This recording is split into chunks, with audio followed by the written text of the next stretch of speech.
Kumusta mga kaagimat? Welcome back sa aking channel.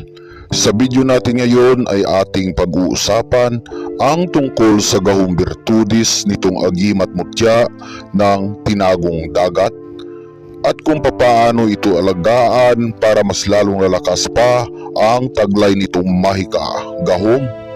Pero bago natin umpisahan ang ating talakayan ay kung bago ka palang napadpad sa ating YouTube channel mga kaagimat at kung nagustuhan mo ang mga ganitong sahing video ay pakisupport lamang ng ating channel mga kaagimat sa paraan ng pagpindot ng subscribe button at pakipindot na rin ng notification bell icon.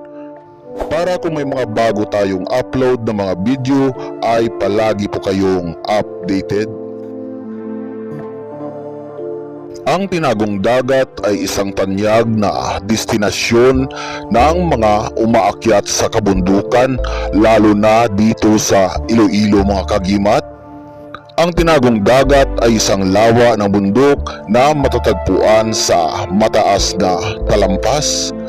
Dito sa Panay sa Iloilo mga kaagimat, may dalawang tanyag na tinagong dagat mga kaagimat at marami ang mga bumibisita dito at gustong masaksihan mismo ang ganda ng aura ng tinagong dagat.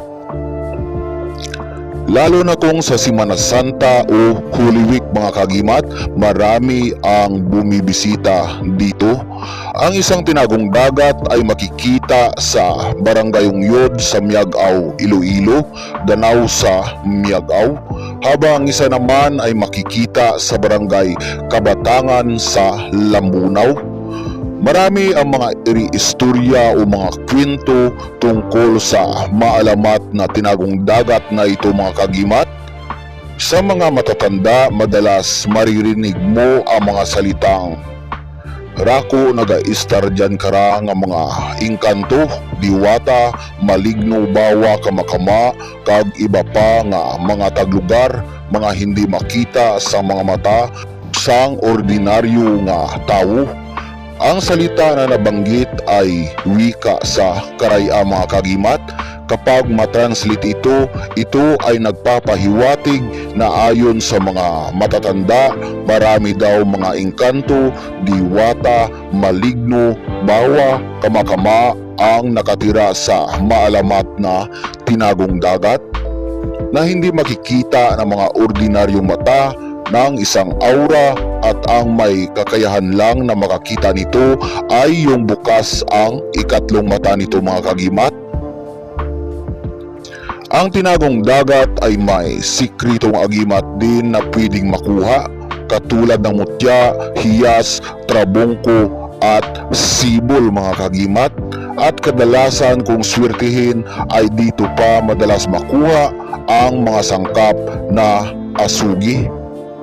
Ang mutya ng tinagong dagat ay may gumagabay ng mga puti ang engkantada mga kaagimat na may kanggahom una sa pampaswerte sa pamumuhay at pampaswerte sa kahit anong uri na mga negosyo at pampaswerte sa trabaho mga kaagimat.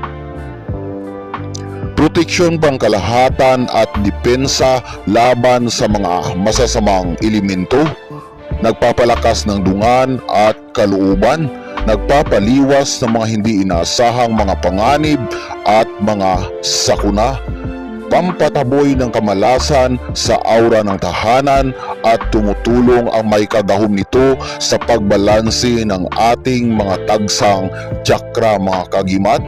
May kakayahan din ang mutya na pampalubag ng matitigas na kalooban at pampalakas ng memorya, pampaliwas sa mga critical na sakit mga kagimat at automatic itong tatalab sa katawan ng isang aura sa may tangan sa kanya. May kakayahan din ang mutya na iliwas ilikaw sa madaling pagkakulubutin na muka. Ang sangkapagimat na ito pagkatapos silang makita at makuha ay tinipon silang lahat at binasbasan ng sagradong maikang ritual babaylan unom upang malinis at malikop sa putiang aurang mahikagahom virtudis.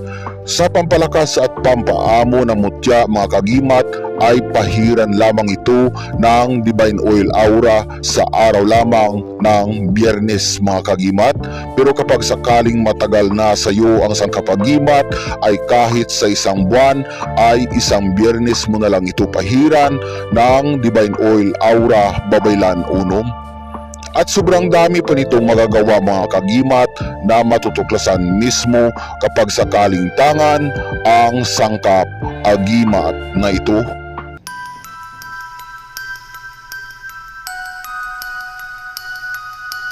Sa pagtatapos ng ating video ay muli po akong nagpapasalamat sa inyong mga kagimat.